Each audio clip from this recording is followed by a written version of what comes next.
And then the last class of the day will be a maintenance class. It's going to be with Scott, Joyce, and Kim. And really, it's going to be things to think about. Have you ever put your needle in backwards?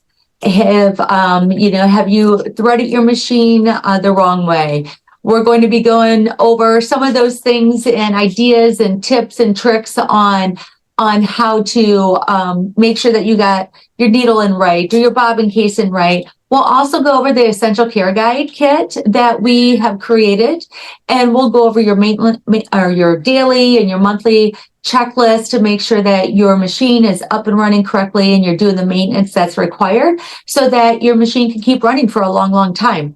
So it's going to be information that we'll be providing to you, but we'll also have a lot of Q&A to be able to allow you, the people that are attending the class, questions that you can ask the group, like I said, Joyce and Kim and Scott, questions that you might have that you've encountered that we would be able to help you better maintain your machine or be able to fix something on your machine.